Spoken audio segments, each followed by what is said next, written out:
So I'm really not going to go into a deep dive on this because we've talked about this very frequently. And even if you aren't familiar with these concepts, it's going to be very, very easy for you to wrap your head around them. So an intrusion detection system, as the name implies, it is designed to detect intrusions. Okay, so let's say that you have a firewall. Let's see if we have a graphic for this or anything like that. We don't. But okay, so if you can imagine a firewall, its job is basically to allow traffic into the network, right? So there are rules in place. The firewall says you're allowed to go in, you're not allowed to go in, etc. Any traffic that gets past the firewall is an intruder, right? So if it's not supposed to enter and it gets in anyway, it's considered an intruder. And so the job of an intrusion detection system is to detect the intrusion, right? And that's basically it.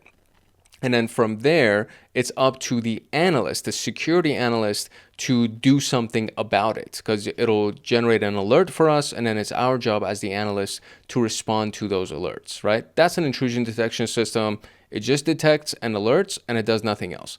Intrusion prevention system actually takes action on something. So let's say that you want to drop the connection and then you want to block a certain IP address. That's what a prevention system does.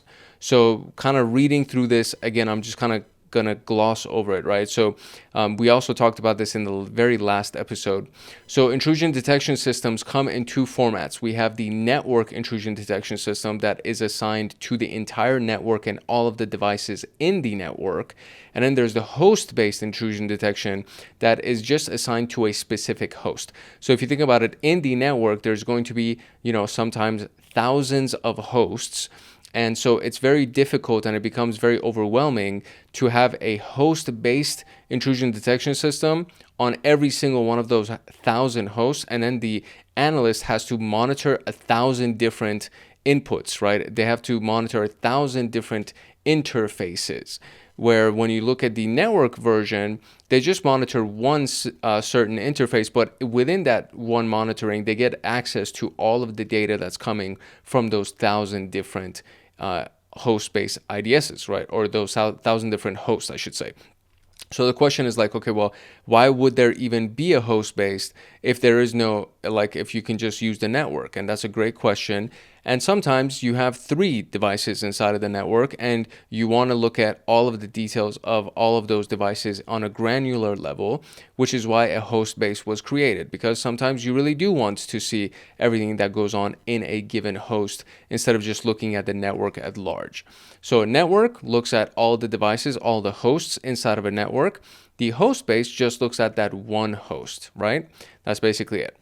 The intrusion prevention system is active protection for preventing possible malicious activities, abnormal incidents, policy violations, and is responsible for stopping, preventing, or terminating the suspicious event as soon as it's detected. So instead of generating an alert, it'll actually do something on your behalf as soon as it detects something.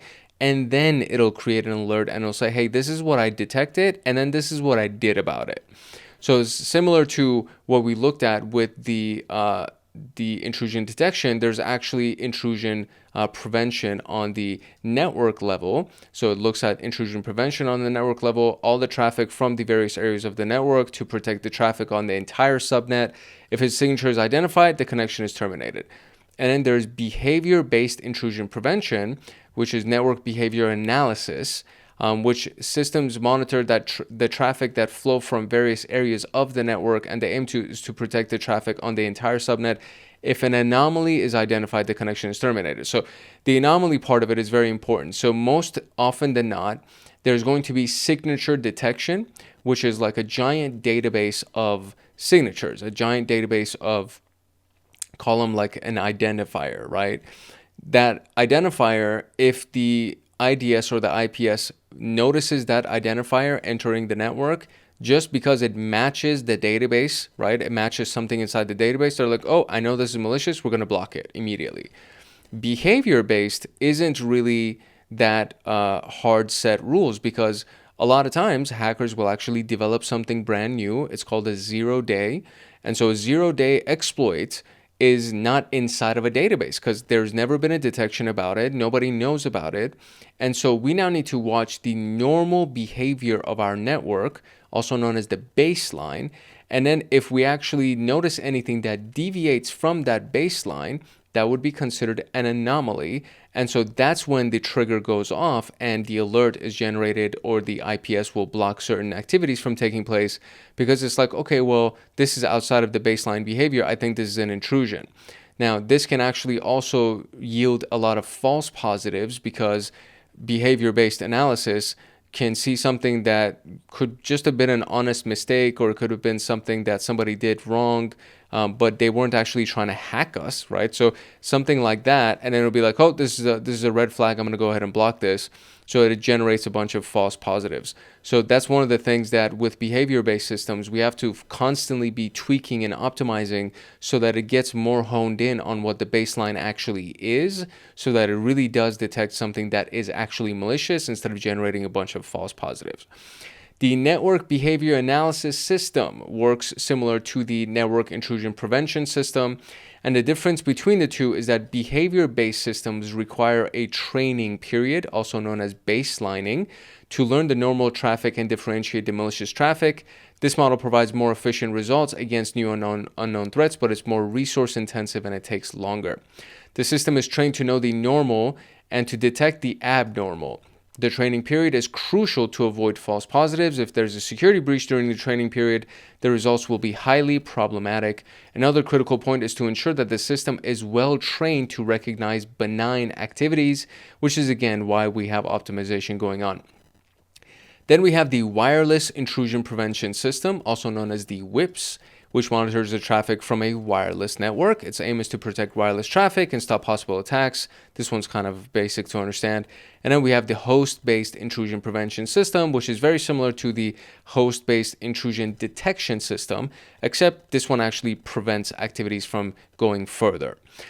So detection and prevention techniques. So we have I already kind of touched on this a little bit. So the technique itself could be a signature-based, which relies on the rules that identify specific patterns of known malicious behavior.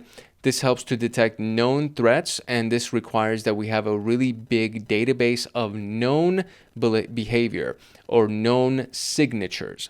And so anytime something happens, it gets compared against that database, and if any of the signatures match, it's like, boom, I already know that this is malicious. I'm going to block this from going forward.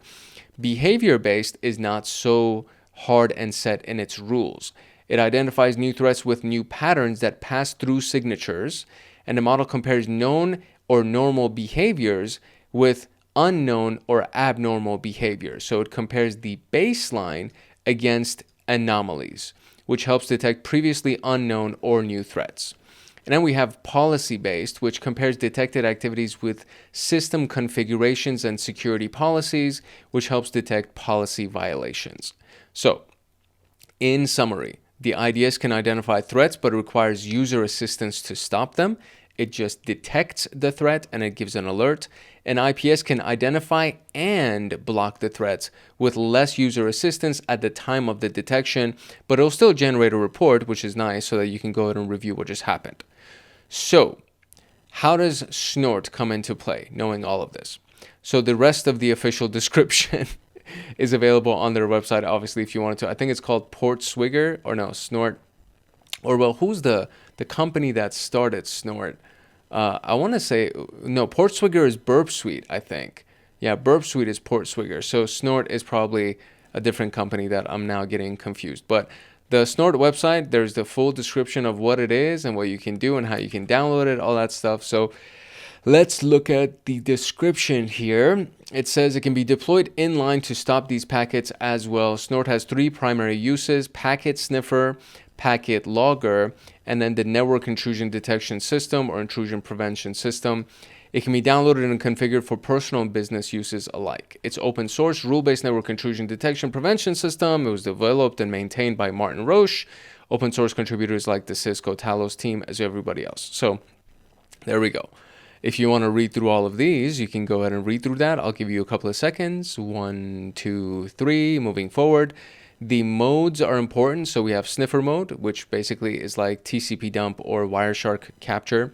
Packet logger mode, which logs all of the IP packets inbound and outbound and it generates a packet, a PCAP file for you. And then the NIDS and the NIPS mode, which are basically where the security mechanisms of Snort come in, where they can actually log or drop the packets that are deemed malicious according to the rules that we have defined inside of our configuration files. So which IDS or IPS type can help you stop the threats on a local machine? This would be a host-based. The answer is incorrect. Okay. Why is the answer? Oh, you know what? HIPS like that. That's what they're looking for. Got it. Which IDS or IPS type can help you detect threats on a local network? That would be a NIDS or a NIPS, right? Which IDS or IPS can help you detect the threats on a local machine? I mean, I guess same thing, or NIPS. No, I'm sorry, HIPS. HIPS or HIDS. There we go, HIDS or HIPS. It's the same question. Can help you stop threats on a local network. So stop threats on a local network, that would be a NIPS. It helps you stop it, right? Which described solution works by detecting anomalies in the network. And so that would be IPS. Which described solution works by detecting anomalies in the network? What the heck is going on? Why is that? How am I missing this? It's literally it, right? So IDS or IPS were the answers. So what exactly are we missing here? Block threats, okay. Anomalies, okay. What am I missing here, buddy? I see. So it's the network-based behavior analysis. I believe this is the one. So NBA, not to be confused with the National Basketball Association. According to the official description of the Snort, what kind of NIPS is it? I want to say that it's signature, right? Signature based? Nope. Anomaly? No. Okay, what kind of NIPS is it? According to the official description. So let's go over here. Let's see. It can be da-da-da. Something can be downloaded, okay. Full-blown network intrusion prevention system. So full-blown, I guess. Is it a full-blown? Is that the description? Debugging can be used for full-blown. I wonder if that's the actual answer. That would be so stupid if that's the answer. It is the answer, isn't it? That's crazy. Okay, NBA training period is also known as the... That's a good question as well. So where is it at? Let's go and find the NBA portion real quick, buddy. And it is known as the... Where is it? Oh, I see. The baselining. It's known as the baselining period. Very good. All right. Boom. Nice. Okay, so let's go and do our first interaction with Snort.